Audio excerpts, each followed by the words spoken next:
Bien, en esta segunda clase, específicamente relacionada con el control del movimiento voluntario, vamos a seguir revisando acerca de las subdivisiones específicas del sistema nervioso encargadas del control del movimiento. Vamos a comenzar específicamente con el control de las neuronas del tronco y la médula por motoneuronas superiores. Sabemos que los axones de estas motoneuronas superiores se originan de somas ubicados en centros superiores y descienden para influenciar la actividad de circuitos locales del tronco encefálico y también en la médula espinal. Estos circuitos locales sabemos que organizan los movimientos coordinando la actividad de las motoneuronas bajas que inervan los diferentes músculos. Las fuentes de estas motoneuronas superiores incluyen varios centros en el tronco encefálico, así como también en múltiples áreas corticales ubicadas específicamente en el lóbulo frontal. Los centros de control del tronco son importantes en el control postural, en la orientación hacia algunos estímulos sensitivos, en la locomoción, en la conducta orofacial, entre otras funciones. La región mesencefálica de locomoción es específicamente encargada del inicio de la locomoción, así como también un grupo de núcleos vestibulares y la formación reticular contribuyen a la mantención de la postura. Tenemos varias funciones de estas neuronas superiores que nos permiten controlar tanto algunos circuitos locales del tronco y de la médula.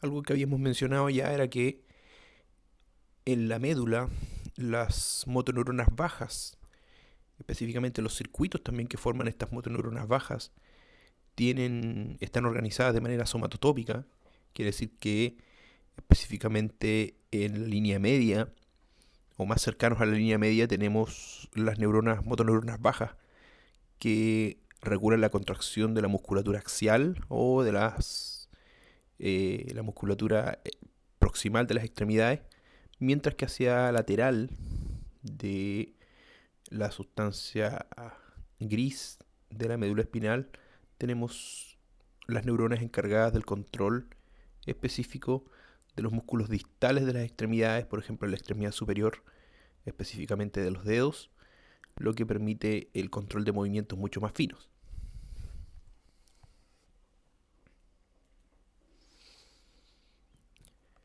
En este diagrama se muestran las principales vías de control motor descendente y cómo están organizadas desde el punto de vista de que tenemos motoneuronas superiores en la corteza y motoneuronas superiores en el tronco encefálico. Las neuronas superiores de la corteza por la vía córtico-espinal sabemos que cruzan la línea media de la médula y descienden por la materia blanca lateral de la médula para conectarse con motoneuronas bajas en el asta ventrolateral. Son motoneuronas específicamente destinadas al control de músculos distales de las extremidades para la generación de movimientos altamente especializados, como habíamos mencionado, movimientos de los dedos que nos permitirían, por ejemplo, la digitación, la ejecución de conductas complejas como la ejecución de un instrumento musical, etc.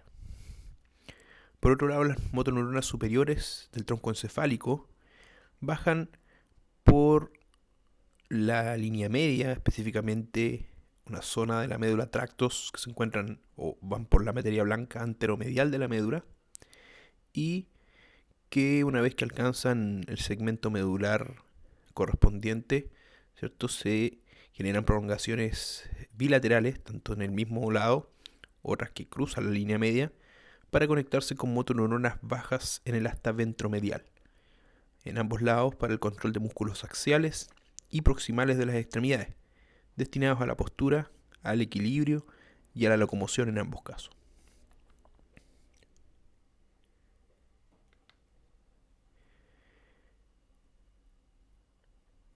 Las motoneuronas superiores de la corteza cerebral se ubican en varias áreas adyacentes que son altamente interconectadas desde el punto de vista de las neuronas que están en ese sector y se encuentran en la parte posterior del lóbulo frontal. Estas áreas se encargan de la planificación, también de iniciar secuencias de movimientos voluntarios altamente complejas.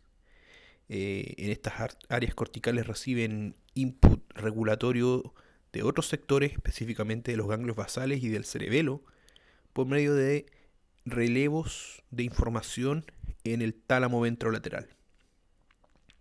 Si bien el concepto corteza motora se utiliza para referirse a este grupo específico de áreas colectivas, el término va a estar más restringido a la corteza motora primaria, ubicada en el giro precentral, específicamente a esta región denotada con color rojo en la imagen.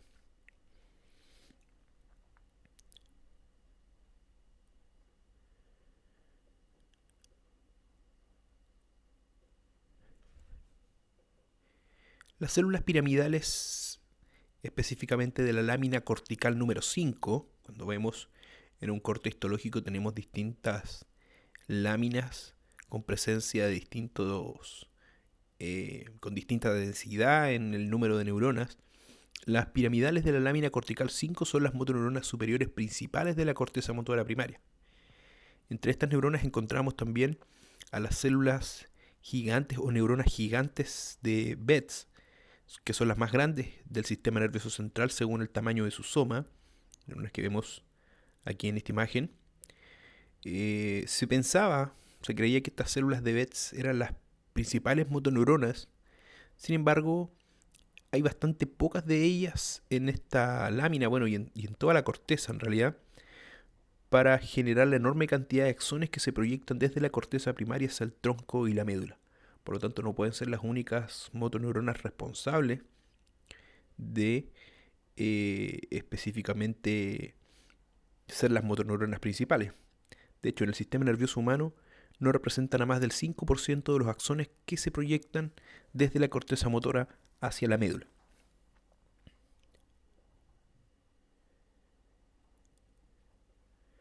Estas neuronas de la corteza motora dan origen a axones que viajan por la cápsula interna y se juntan en la superficie ventral del mesencéfalo, específicamente dentro del pedúnculo cerebral. Específicamente las neuronas que bajan de la corteza motora dan origen a estos dos tractos, específicamente al tracto córtico-espinal, que está marcado con axones de color rojo, y también al tracto córtico-vulvar. Los axones de estas vías continúan por el puente y se ubican en la superficie ventral de la médula, dando origen en este sector a las pirámides medulares. Aquí en este sector tenemos la presencia de lo que se denominan las pirámides medulares. A medida que avanzan por el tronco, los axones específicamente de la vía córtico-vulvar dan origen a prolongaciones, a ramificaciones colaterales que inervan específicamente núcleos motores en el tronco encefálico. Por otro lado, la mayoría de las fibras córtico-espinales, representadas con color rojo, cruzan la médula, atraviesan hacia la otra hemisección medular, hacia la hemisección medular contralateral, para formar el tracto córtico-espinal lateral, que vemos aquí específicamente. Las fibras que no se cruzan por otro lado, correspondientes a la vía córtico-espinal, forman lo que se denomina el tracto córtico-espinal ventral, el cual va a generar colaterales que se expanden de manera bilateral para interactuar con los circuitos locales de neuronas que se ubican en la sustancia gris, específicamente más cercanas a la línea media. Y como podríamos recordar, están relacionadas con el control de músculos axiales, así como también proximales de las extremidades.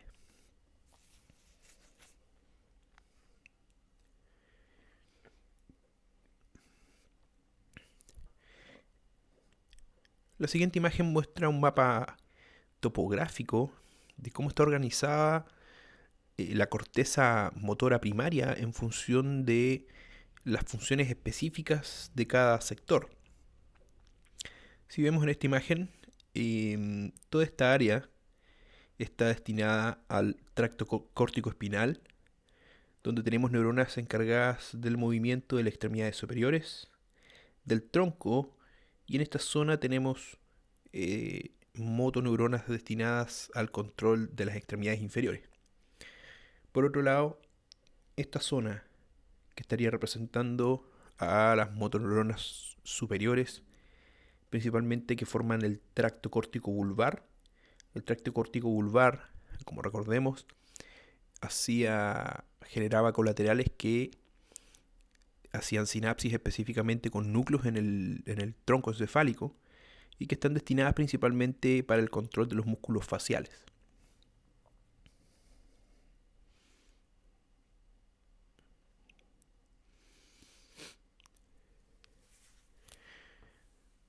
Buscando estudiar específicamente la función de estas motoneuronas, específicamente en la corteza motora primaria, los primeros estudios se hicieron en monos, específicamente estos monos macacos, y el resultado de aplicar electroestimulación con microelectrodos, por lo tanto hablamos de microestimulación en áreas específicas de esta corteza motora primaria, siempre terminaba evocando en estos macacos movimientos específicos y coordinados de la mano y la boca. Se estimulaban estas áreas y se lograban obtener movimientos de la mano hacia la boca que evocaban movimientos, por ejemplo, de alimentación, así como también movimientos de la mano hacia el centro de atención, movimientos que evocaban también la manipulación de algunos objetos y la interacción de estos objetos con otras posibles entradas de input sensitivo, como por ejemplo la vista, el olfato, etc. O sea, la microestimulación de esta corteza motora genera movimientos importantes para la relación de este animal con su comida o con objetos que él pudiera manipular como herramientas.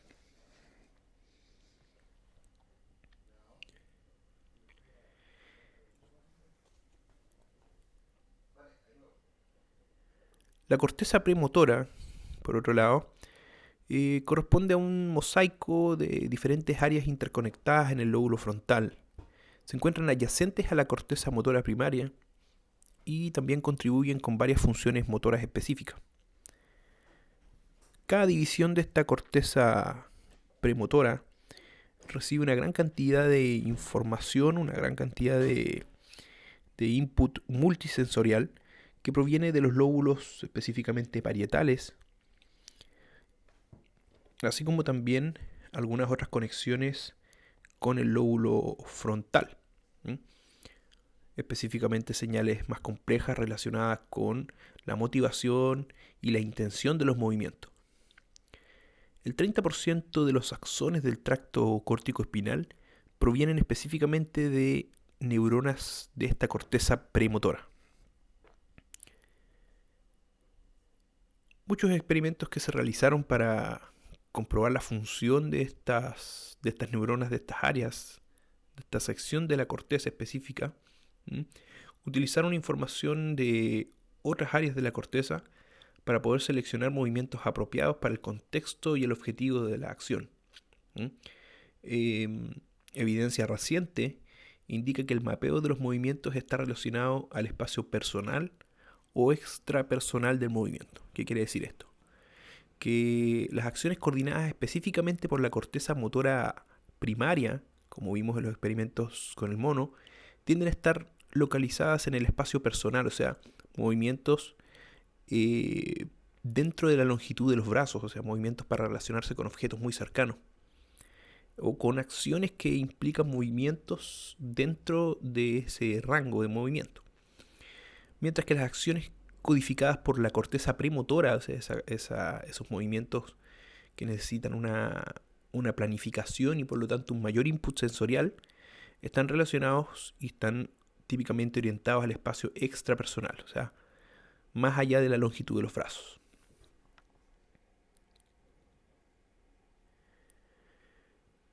Existe una subdivisión de la corteza premotora que ha recibido bastante atención desde que se descubrió y y corresponde a un grupo de neuronas que responden no solamente en la preparación para la ejecución de un movimiento en particular, movimiento específico, como por ejemplo tomar con precisión un trozo de alimento, tomar un objeto en especial, sino también cuando la misma acción era observada mientras se realizaba por otro individuo. ¿Mm? Estas motoneuronas denominadas motoneuronas espejo responden mucho menos, ¿ya?, cuando la misma acción es actuada sin un objetivo claro. O sea, se observó en estos primates, en una primera instancia, que estas neuronas o motoneuronas espejo ubicadas en la corteza premotora no solamente se activaban cuando se planificaba una acción a realizar, sino que también se activaban y disparaban potenciales de acción cuando el primate observaba la misma acción siendo realizada por otro primate. Y es por eso que se les denominó motoneuronas espejo, porque se activaban simplemente con observar a otro primate realizando la misma actividad. ¿Mm? Eh,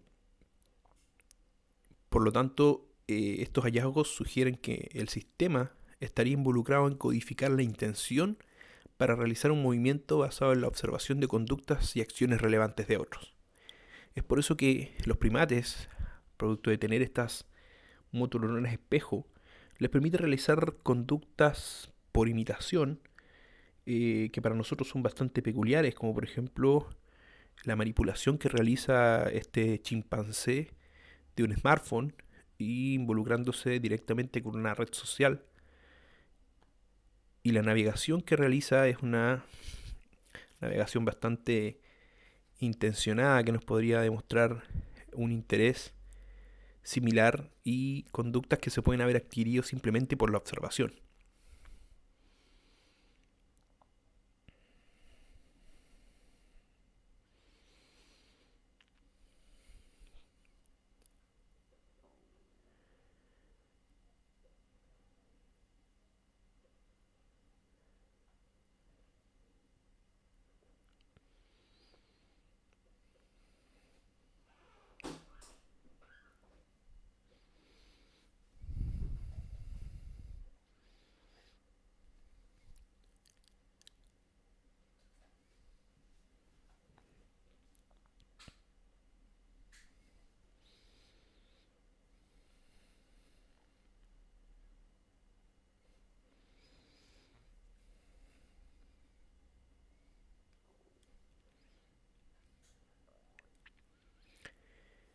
En el tronco encefálico específicamente tenemos neuronas, motoneuronas, que forman circuitos cuyo objetivo es organizar una serie de movimientos que involucran a la musculatura axial, así como también a la musculatura proximal de las extremidades.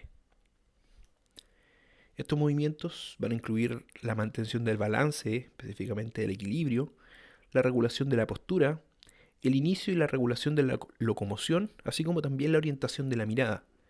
En el tronco encefálico, entonces, eh, la organización de estos circuitos van a permitir movimientos que están gobernados por motoneuronas superiores, ubicadas específicamente en el complejo vestibular, la formación reticular y el colículo superior. Estos movimientos son necesarios como base para la expresión de algunas conductas motoras complejas que involucran la parte distal de las extremidades. Como vemos acá, tenemos a estos dos núcleos específicos, al núcleo lateral vestibular y al núcleo medial vestibular. El núcleo medial vestibular están involucrados en conductas complejas de músculos, como vimos, distales de las extremidades, entre ellos conductas como estas conductas de protección de la cara, específicamente cuando realizamos o cuando se generan caídas, se generan estas conductas de protección que tienden a extender las extremidades superiores para proteger el rostro y la cabeza. Estos reflejos que se denominan reflejos de protección.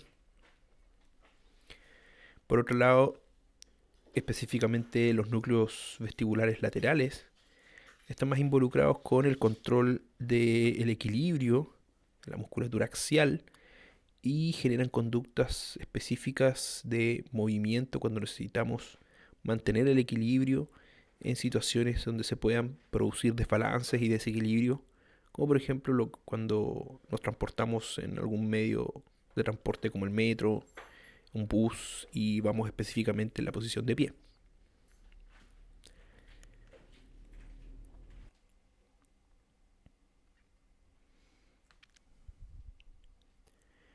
La formación reticular corresponde a una complicada red de circuitos que se ubican específicamente en el centro del mesencéfalo. Específicamente van ubicadas desde el mesencéfalo rostral hasta aproximadamente la región más caudal del bulbo raquídeo. Es bastante similar en estructura a los circuitos locales de la médula espinal, y estas neuronas ubicadas en este agrupamiento denominado formación reticular cumplen varias funciones específicas, entre las que se pueden mencionar el control de algunas funciones del sistema cardiovascular y del sistema respiratorio. A su vez, controlan una gran cantidad de reflejos sensorimotores, es decir, los reflejos se integran a nivel de la formación reticular. También tenemos la coordinación de los movimientos oculares, regulada por motoneuronas ubicadas en esta formación, así como también la regulación de los ciclos de sueño y vigilia, la coordinación temporal y espacial de movimientos de las extremidades y del tronco, especialmente movimientos relacionados con conductas rítmicas y estereotipadas, en los que se puede poner como ejemplo la locomoción. La marcha, el desplazamiento, está muy regulado por patrones de movimiento estereotipados, como el balanceo de los brazos, y específicamente esas conductas están reguladas aquí en la formación reticular.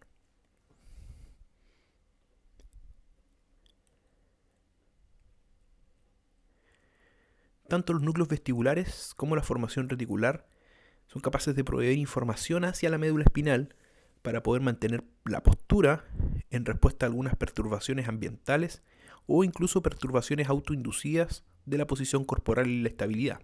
Como veíamos en el ejemplo anterior, la función de algunos núcleos vestibulares es mantener el equilibrio cuando se generan perturbaciones en la posición corporal de manera externa, perturbaciones ambientales, lo que sería el ejemplo de viajar de pie en un autobús, en una micro o en el metro. Las proyecciones directas de los núcleos vestibulares a la médula nos pueden asegurar una respuesta compensatoria rápida de feedback ante cualquier inestabilidad detectada por el laberinto vestibular, como vimos anteriormente, estos reflejos de respuesta rápida axiales para poder responder a estas perturbaciones ambientales. Pero por otro lado, los centros motores de la formación reticular están controlados a su vez por centros motores ubicados en la corteza cerebral o el tronco encefálico, o sea, reciben input de estos otros sectores. Y estas neuronas específicas de la formación reticular nos permiten iniciar un mecanismo no de feedback, sino un mecanismo que se denomina mecanismo de feed forward o prealimentación, para poder ajustar los movimientos que se están realizando en tiempo real. Incluso los movimientos más simples están acompañados por la activación de otros grupos musculares que en una primera instancia nos parecieran tener muy poco que ver con el objetivo principal del movimiento que se está realizando. Un ejemplo se puede evidenciar con este experimento realizado, ¿no?, que nos permite evidenciar estos mecanismos de prealimentación o feed forward, la activación de músculos que se anticipan a la realización de un movimiento.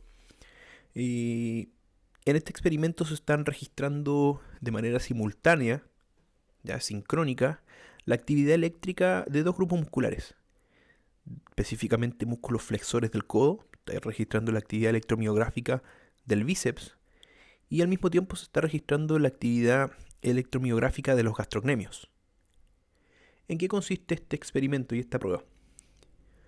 Se le pide a un sujeto ubicarse en una posición cercana a este poste o a esta pared, en la cual existe una especie de manilla para sujetarse, ¿no?, y que se puede traccionar pero que no se desplaza. ¿Qué quiere decir?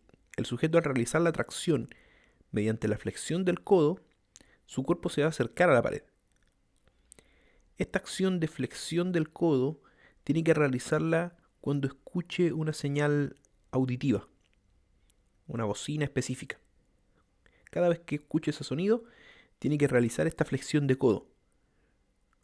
Como les mencionaba, la consecuencia de esa flexión de codo es que se va a generar un desbalance en la postura del sujeto. ¿Qué se observa? ¿Y qué se puede observar cuando se realiza este experimento?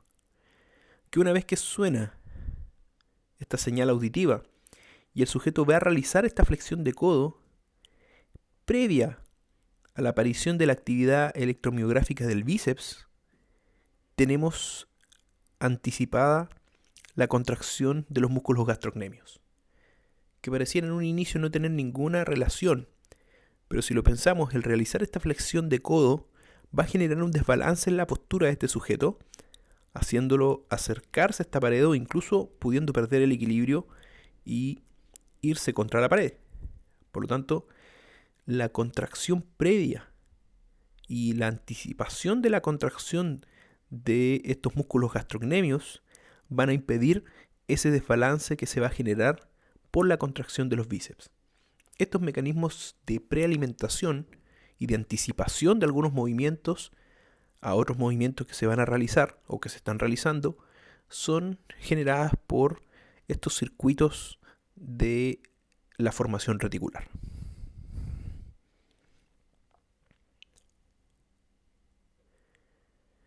En esta imagen se pueden resumir los mecanismos de feedback, de retroalimentación, y feed forward del control postural. Las respuestas posturales de feed forward o prealimentación están preprogramadas y típicamente preceden al movimiento de las extremidades, mientras que las respuestas de tipo feedback son iniciadas por la información sensorial que detecta la inestabilidad postural, por ejemplo, la información sensorial de nuestros propios sectores articulares, del grado de estiramiento muscular que nos provee los usos neuromusculares, etc. Entonces tenemos que este comando central dado por la formación reticular, que recibe a su vez input de zonas de la corteza, nos permite generar estos mecanismos de prealimentación para anticiparse a una inestabilidad postural generada por movimientos de las extremidades o ajustes posturales.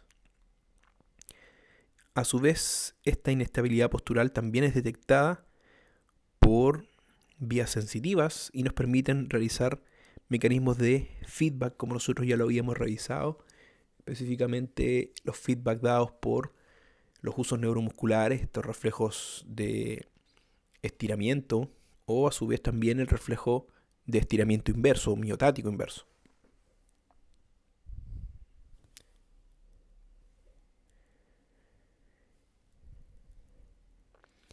Para referirnos a algunas situaciones anómalas que no ocurren de manera normal y fisiológica en nuestro sistema, cuando se produce un daño en la corteza motora o a los axones de las motoneuronas superiores de la corteza motora o premotora,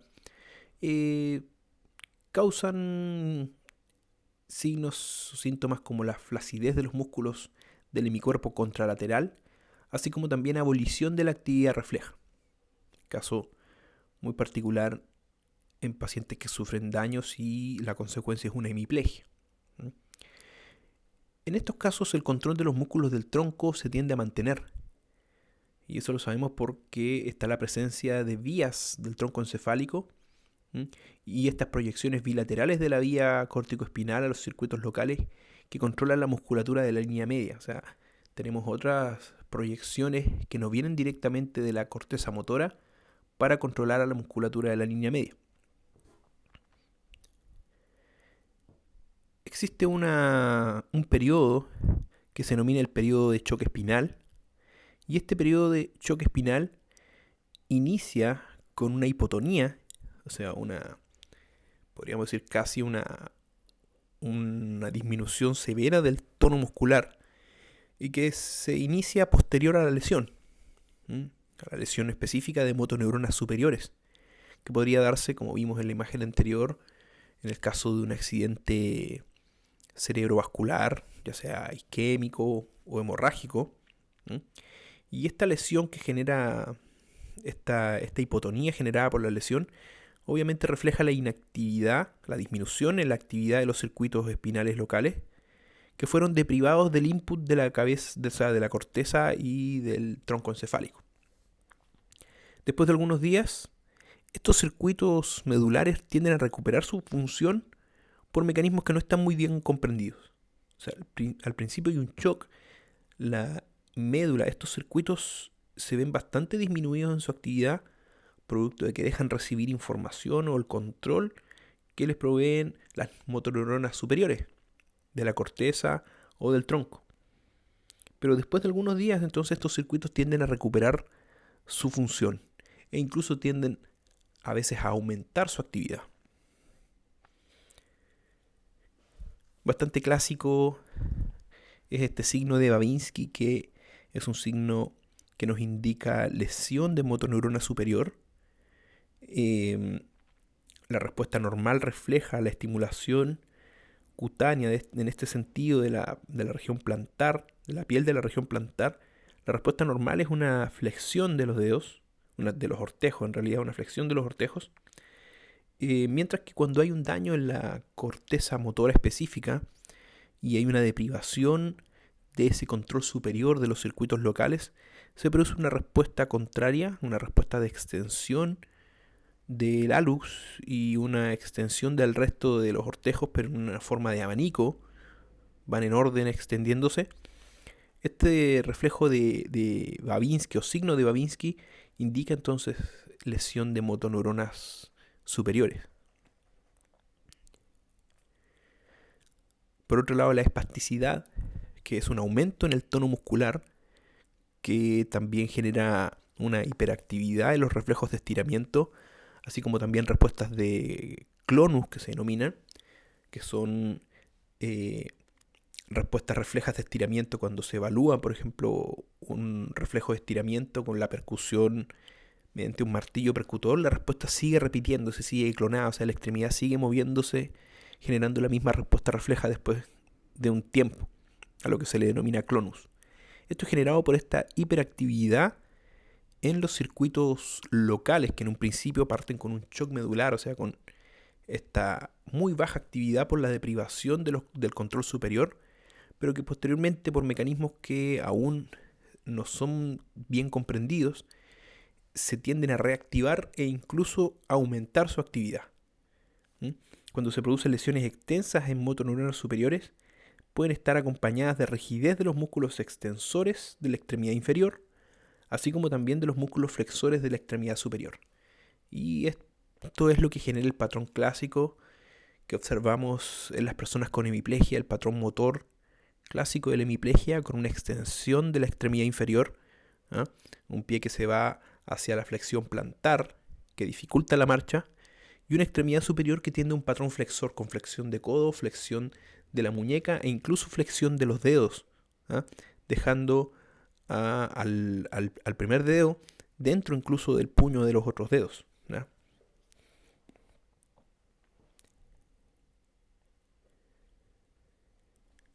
Los ganglios basales, ¿ya?, a diferencia de las motoneuronas superiores de la corteza o del tronco encefálico, no tienen influencia directa como vimos en una primera clase, en una primera instancia, donde vimos que no se relacionan directamente sobre los circuitos de motoneuronas bajas, pero lo pueden hacer de manera indirecta regulando la actividad de los circuitos neuronales en las motoneuronas superiores. Tenemos estos ganglios basales, entre los que podemos destacar esta estructura denominada striatum, formada por dos núcleos específicos, el caudado y el putamen, que reciben gran input de información desde los ganglios basales, así como también desde otras áreas del encéfalo.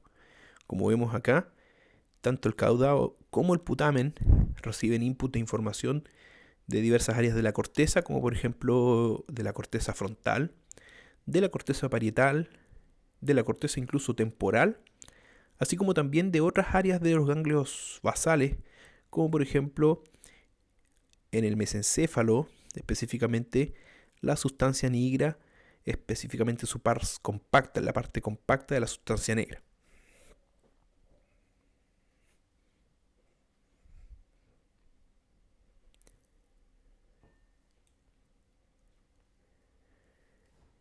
Estos ganglios basales, grandes, podríamos decir, receptores de input de otras áreas del encéfalo, contienen estas neuronas que característicamente se denominaron neuronas mediales espinosas.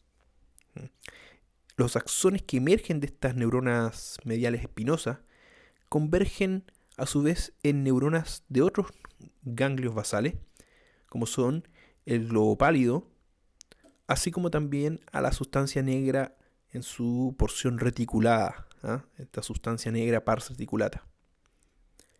Estas son las principales áreas de output de información desde los ganglios basales hacia otras partes del cerebro.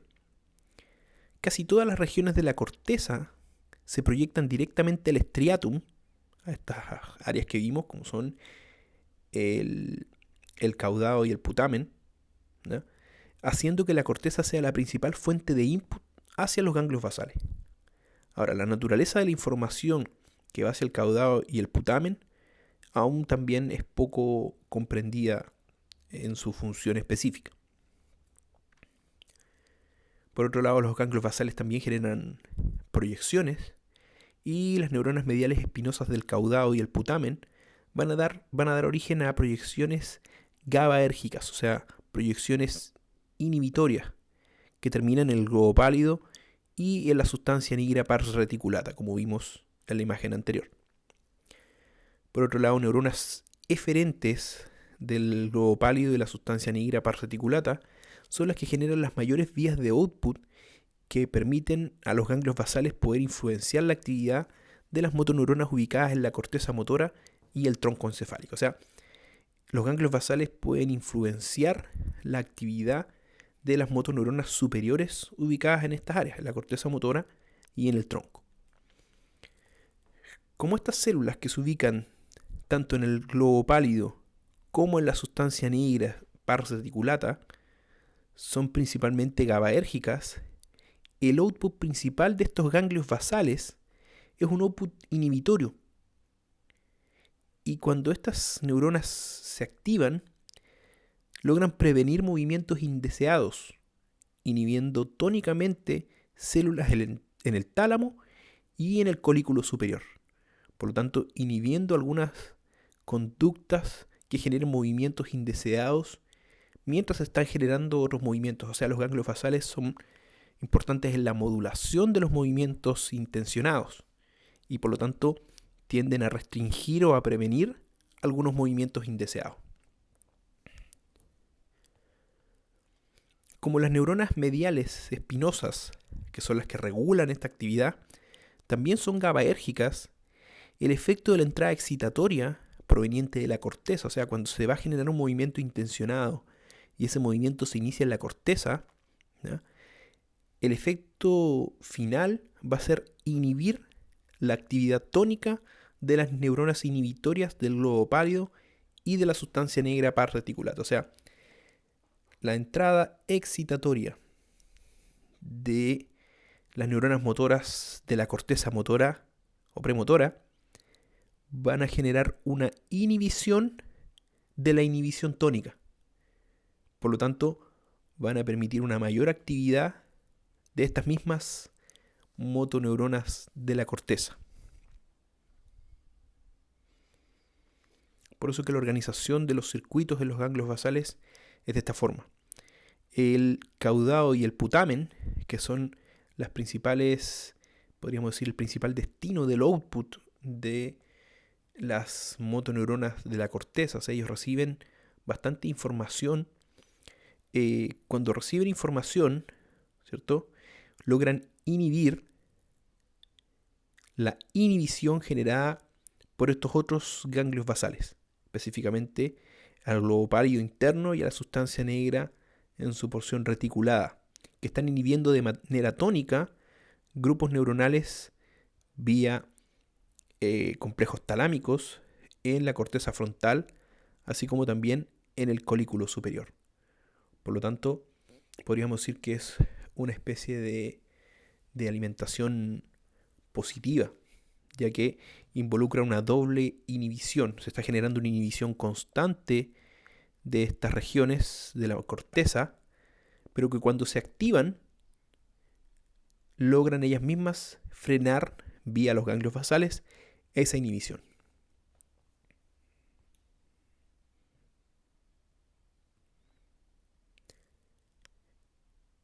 Bien, eso ha sido la segunda clase destinada a entender los mecanismos principales de regulación de los movimientos voluntarios. Muchas gracias.